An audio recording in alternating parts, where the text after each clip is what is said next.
Você quer aprender a ler a Bíblia? Não consegue ler? Lê e não entende nada? Então fica aqui nesse canal, se inscreva aqui, ativa o sininho para você não perder nenhum vídeo, pois eu sou a psicóloga Vanessa Carmo e eu ensino você a ler a Bíblia. Também a gente lê juntas a palavra para você poder entender o que Jesus Cristo, Deus Pai e o Espírito Santo quer de nós. Porque eu tenho certeza que todos nós passamos por tribulações, dificuldades, problemas, mas quando a gente tem o entendimento da palavra, fica tudo muito mais em paz. A gente consegue passar por essas situações, a gente pode desbloquear os nossos caminhos. Então venha junto comigo aprender a ler a Bíblia. Então, pega a sua Bíblia. Se você não tiver a Bíblia, não tem problema. Eu vou ler toda a palavra aqui e a gente faz uma pequena reflexão sobre o que a gente está fazendo dessa leitura, beleza? Nós estamos aqui com uma playlist de vídeos chamados Estudos Bíblicos, onde a gente vai estudar e está estudando a história de Jesus por Mateus. Então, pega a sua Bíblia. Ah, Vanessa, mas eu não sei nem folhear a Bíblia. Não tem problema. Você vai no início da Bíblia, você vai pegar o sumário, ok? Você vai no Novo Testamento, ela é dividida em Antigo Testamento e Novo Testamento. Você vai no primeiro do Novo Testamento, que é Mateus, tá aqui, Mateus, eu chego pertinho aqui para você ler, Mateus. E você vai ver qual é a página que está aí na sua Bíblia, você vai até esta página. E você vai no número grande, que a gente está no capítulo 26, aqui 26, você vai folheando lá em Mateus, você vai ver que está escrito Mateus aqui, Mateus. Vai no número grande, que significa dizer capítulo, você vai do capítulo 26 e você vai folhear até achar o versículo, que é o número pequenininho. Eu acho que você não vai enxergar daí, mas aqui, número 47, que é o número pequenininho, vai folheando até você achar de Mateus, tá? Então, capítulo 26, número grandão, e vai folheando até você achar o versículo 47, que é o número pequenininho. Então, assim, a Bíblia, ela funciona para você se achar nela, ela trabalha em capítulos e versículos, ok? Então, vamos dar continuidade à nossa leitura. Jesus é preso. Enquanto ele ainda falava, chegou Judas, um dos 12. Com ele estava uma grande multidão armada de espadas e varas, enviada pelos chefes dos sacerdotes e líderes religiosos do povo. O traidor havia combinado um sinal com eles, dizendo-lhes: aquele a quem eu saudar com um beijo é ele, prendam-no. Dirigindo-se imediatamente a Jesus, Judas disse: salve, mestre, e o beijou. Jesus perguntou: amigo, o que traz? Ou amigo, para que veio? Então os homens se aproximaram, agarraram Jesus e o prenderam. Um dos que estavam com Jesus, estendendo a mão, puxou a espada e feriu o servo do sumo sacerdote, decepando-lhe a orelha. Disse-lhe Jesus: guarde a espada, pois todos que empunham a espada, pela espada morrerão. Você acha que eu não posso pedir a meu Pai e ele não colocaria imediatamente à minha disposição mais de 12 legiões de anjos? Como então se cumpriria as escrituras que dizem que as coisas deveriam acontecer desta forma? Aqui Jesus está dizendo que os profetas antigos, do Antigo Testamento, eles já estavam falando sobre essa profecia que ia acontecer. Tudo isso que aconteceu com Jesus e que estava para acontecer com Jesus já estava escrito. Como iria se cumprir as escrituras se não permitisse que essas coisas acontecessem, né? Então todos os discípulos o abandonaram e fugiram. Os que prenderam Jesus o levaram a Caifás, o sumo sacerdote, em cuja casa se haviam reunido os mestres da lei e os líderes religiosos. E Pedro seguiu de longe até o pátio do sumo sacerdote. Entrou e sentou-se com os guardas para ver o que aconteceria. Os chefes dos sacerdotes e todo o sinédrio estavam procurando um depoimento falso contra Jesus, para que pudesse condená-lo à morte. Mas nada encontraram, embora se apresentassem muitas falsas testemunhas. Finalmente se apresentaram duas, que declararam: este homem disse: sou capaz de destruir o santuário de Deus e reconstruí-lo em 3 dias. Então o sumo sacerdote levantou-se e disse a Jesus: você não vai responder à acusação que lhe estão fazendo? Mas Jesus permaneceu em silêncio. O sumo sacerdote lhe disse: exijo que você jure pelo Deus vivo. Se você é o Cristo, o Filho de Deus, diga-nos. Tu mesmo disseste, respondeu Jesus. Mas eu digo a todos vós, chegará o dia em que vereis o Filho do Homem assentado à direita do Poderoso e vindo sobre as nuvens do céu. Aqui Jesus já está falando lá do final, está falando lá do Apocalipse, quando ele vai vir, não mais como homem, e nós vamos estudar o Apocalipse também, tá? Ele não vai vir mais como homem, ele vai vir como Deus, e ele vai vir entre as nuvens. Vamos lá, vamos continuar a leitura. Foi quando o sumo sacerdote rasgou as próprias vestes e disse, blasfemou. Quando eles rasgam as vestes é porque eles estão em sofrimento. Quando há dor, aí eles estão tristes, eles estão com raiva, e aí eles expressam isso rasgando as suas vestes. Por que precisamos de mais testemunhas? Vocês acabaram de ouvir a blasfêmia. O que acham? É réu de morte, responderam eles. Então alguns lhes cuspiram no rosto e lhe deram murros. Outros lhe davam tapas e diziam, profetiza-nos, Cristo. Quem foi que lhe bateu? Pedro estava sentado no pátio e uma criada, aproximando-se dele, disse, você também estava com Jesus, o Galileu. Mas ele o negou diante de todos, dizendo, não sei do que você está falando. Depois saiu em direção à porta, onde outra criada o viu e disse aos que estavam ali, este homem estava com Jesus, o Nazareno. E ele, jurando, negou outra vez, não conheço esse homem. Pouco tempo depois, os que estavam por ali chegaram a Pedro e disseram, certamente você é um deles, o seu modo de falar o denuncia. Aí ele começou a lançar maldições e a jurar, não conheço esse homem. Imediatamente um galo cantou. Então Pedro se lembrou da palavra que Jesus tinha dito. Antes que o galo cante, você me negará 3 vezes. E saindo dali chorou amargamente. Uma outra prova que Deus era Jesus. Como que Jesus ia saber que Pedro ia negar ele 3 vezes antes do galo cantar? Então, a Bíblia, ela vem trazendo as histórias e a gente começa a perceber que ela é como se fosse um quebra-cabeça. E nesse quebra-cabeça as peças vão se encaixando. E esta é a prova. Muitas pessoas não conseguem acreditar naquilo que não vê, né? Que nem São Tomé. Sabe que quando Jesus Cristo ressuscita, e nós vamos ver sobre isso, Tomé não acreditava que era Jesus. Jesus teve que mostrar as cicatrizes na mão. Pediu para Tomé passar a mão sobre a cicatriz para ele ver que realmente ele era o Cristo. E quantas coisas acontecem na nossa vida que é um milagre, às vezes é um livramento que você tem, ou alguma coisa, de repente você está pensando numa pessoa e a pessoa aparece. Já aconteceu isso com você? Depois escreve aqui nos comentários, né? O que já aconteceu na tua vida que você percebe que foi divino, que foi um milagre, tá? Compartilha aqui e não esqueça, comenta aqui embaixo. Vamos lá, quero te conhecer, né? E vamos seguir a nossa leitura. Agora, nós vamos falar sobre o suicídio de Judas por Mateus. De manhã cedo, todos os chefes dos sacerdotes e líderes religiosos do povo tomaram a decisão de condenar Jesus à morte. E amarraram-o, levaram-no e o entregaram a Pilatos, governador. Quando Judas, que o havia traído, viu que Jesus fora condenado, foi tomado de remorso e devolveu aos chefes dos sacerdotes e os líderes religiosos as 30 moedas de prata e disse, pequei, pois traí sangue inocente.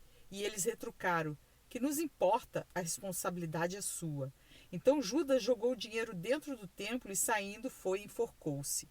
Os chefes dos sacerdotes ajuntaram-se as moedas e disseram, é contra a lei colocar esse dinheiro no tesouro, visto que é preço de sangue.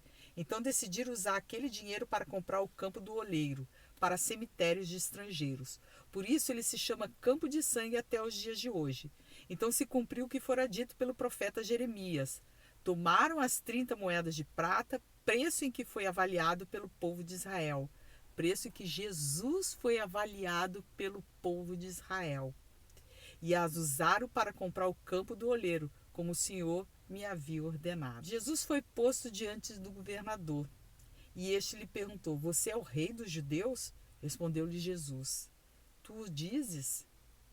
Acusado pelos chefes dos sacerdotes e pelos líderes religiosos, ele nada respondeu. Então Pilatos lhe perguntou, você não ouve a acusação que eles estão fazendo contra você? Mas Jesus não lhe respondeu nenhuma palavra, de modo que o governador ficou muito impressionado. Por ocasião da festa, era costume do governador soltar um prisioneiro escolhido pela multidão.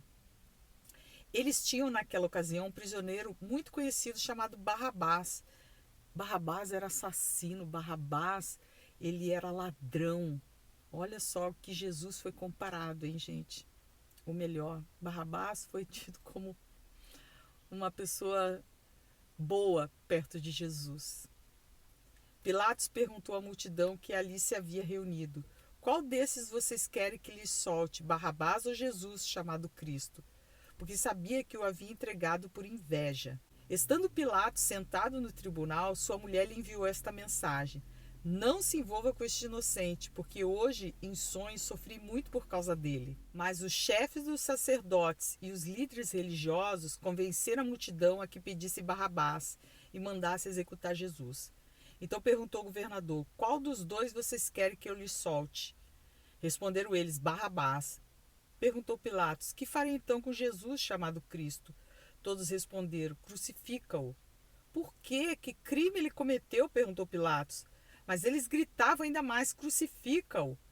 Quando Pilatos percebeu que não estava obtendo nenhum resultado, mas ao contrário, estava se iniciando um tumulto, mandou trazer água, lavou as mãos diante da multidão e disse: estou inocente no sangue deste homem, a responsabilidade é de vocês.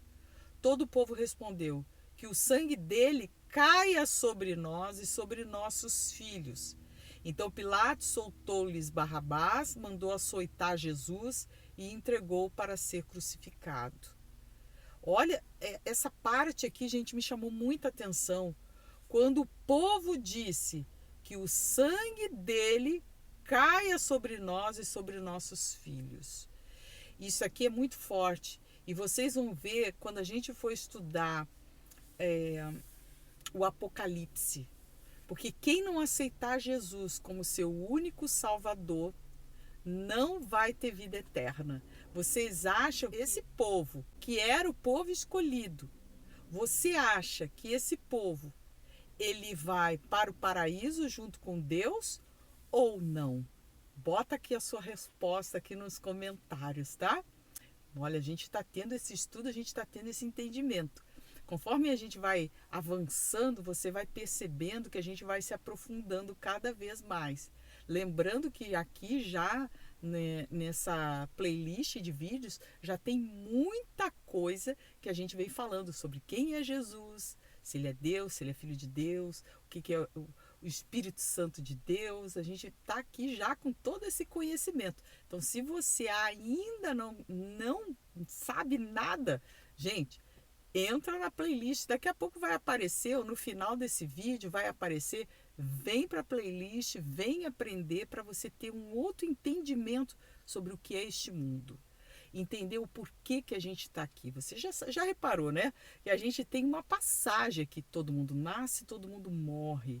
A carne não fica neste mundo e é para todos. Você pode negar qualquer coisa, mas você não pode negar esta existência. Você não pode negar que existe algo antes de estarmos aqui e depois quando a gente partir. Então a gente precisa ter esse entendimento, o porquê que a gente está nesse mundo. E a Bíblia ensina isso, ok? Então bora, vamos continuar. Então os soldados governador levaram Jesus ao pretório. Pretório é a casa oficial do governador. E reuniram toda a tropa ao seu redor.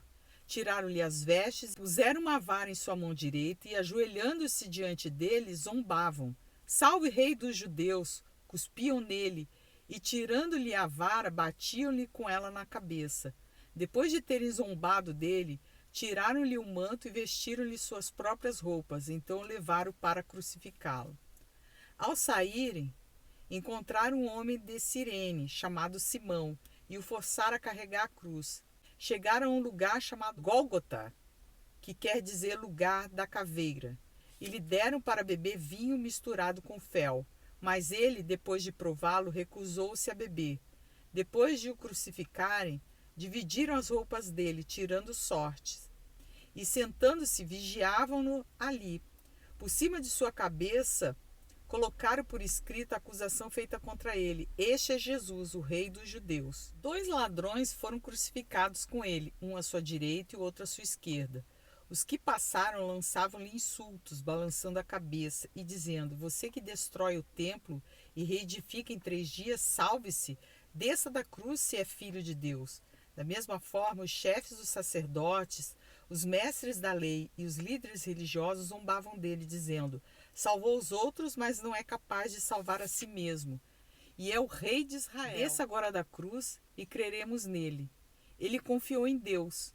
Que Deus o salve agora, se dele tem compaixão, pois disse: sou o filho de Deus. Igualmente o insultava os ladrões que haviam sido crucificados com ele. E houve trevas sobre toda a terra no meio-dia às 3 horas da tarde. Por volta das 3 horas da tarde, Jesus bradou em alta voz: Eloi, Eloi, lama sabachthani, que significa: meu Deus, por que me abandonaste? Quando alguns dos que estavam ali ouviram isso, disseram: ele está chamando Elias. Imediatamente um deles correu em busca de uma esponja, embebeu-a em vinagre, colocou-a na ponta de uma vara e deu a Jesus para beber. Mas os outros disseram: deixe-no, vejamos se Elias vem salvá-lo. Depois de ter bradado novamente em alta voz, Jesus entregou o Espírito.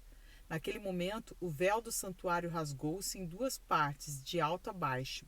A terra tremeu e as rochas se partiram. Os sepulcros se abriram e os corpos de muitos santos que tinham morrido foram ressuscitados. E saindo dos sepulcros, depois da ressurreição de Jesus, entraram na cidade santa e apareceram a muitos. Quando o centurião e os que com ele vigiavam Jesus viram o terremoto e tudo o que havia acontecido, ficaram aterrorizados e exclamaram: verdadeiramente, este era o Filho de Deus. Muitas mulheres estavam ali, observando de longe. Elas haviam seguido Jesus desde a Galiléia para o servir. Entre elas estava Maria Madalena, Maria, mãe de Tiago e de José, e a mãe dos filhos de Zebedeu. Ao cair da tarde, chegou um homem rico de Arimateia, chamado José, que se tornara discípulo de Jesus. Dirigindo-se a Pilatos, pediu o corpo de Jesus, e Pilatos ordenou que lhe fosse entregue. José tomou o corpo, envolveu-o num lençol limpo de linho e o colocou no sepulcro novo, que ele havia mandado cavar na rocha. E fazendo rolar uma grande pedra sob a entrada do sepulcro, retirou-se. Maria Madalena e a outra Maria estavam sentadas ali em frente do sepulcro. No dia seguinte, isto é, no sábado, os chefes dos sacerdotes e os fariseus, dirigindo-se a Pilatos, e disseram: Senhor, lembramos que enquanto ainda estava vivo, aquele impostor disse: depois de 3 dias ressuscitarei. Ordena, pois, que o sepulcro dele seja guardado até o 3º dia, para que não venham seus discípulos e, roubando o corpo, diga ao povo que ele ressuscitou dentre os mortos. Este último engano será o pior do que o primeiro. Leve um destacamento, respondeu Pilatos. Podem ir e mantenham o sepulcro em segurança como acharem melhor. Eles foram e armaram um esquema de segurança no sepulcro. E além de deixarem um destacamento montado guarda, lacraram a pedra. Depois do sábado, tendo começado o 1º dia da semana, Maria Madalena e a outra Maria foram ver o sepulcro. E eis que sobreveio um grande terremoto, pois um anjo do Senhor desceu dos céus e, chegando ao sepulcro, rolou a pedra da entrada e assentou-se sobre ela. Sua aparência era como um relâmpago e suas vestes eram brancas como neve. Os guardas tremeram de medo e ficaram como mortos. O anjo disse às mulheres: não tenham medo. Sei que vocês estão procurando Jesus que foi crucificado. Ele não está aqui. Ressuscitou como tinha dito. Venha ver o lugar onde ele jazia. Vão depressa e digam aos discípulos dele: ele ressuscitou dentre os mortos, está indo adiante de vocês para a Galiléia. Lá vocês verão. Notem que eu já os avisei. As mulheres saíram depressa do sepulcro, amedrontadas e cheias de alegria, e foram correndo anunciar aos discípulos de Jesus. De repente, Jesus as encontrou e disse: salve! Elas se aproximaram dele, abraçaram-lhe os pés e o adoraram. Então Jesus lhe disse: não tenham medo. Vão dizer a meus irmãos que se dirijam para a Galiléia. Lá eles me verão. Enquanto as mulheres estavam a caminho, alguns dos guardas dirigiram-se à cidade e contaram aos chefes dos sacerdotes tudo o que havia acontecido. Quando os chefes dos sacerdotes se reuniram com os líderes religiosos, elaboraram um plano.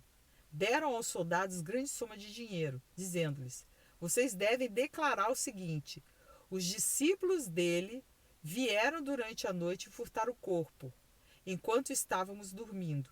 Se isso chegar aos ouvidos do governador, nós lhe daremos explicações e livraremos vocês de qualquer problema. Assim, os soldados receberam o dinheiro e fizeram como tinham sido instruídos. E esta versão se divulgou entre os judeus até os dias de hoje. Os 11 discípulos foram para a Galiléia, para o monte que Jesus lhe indicara.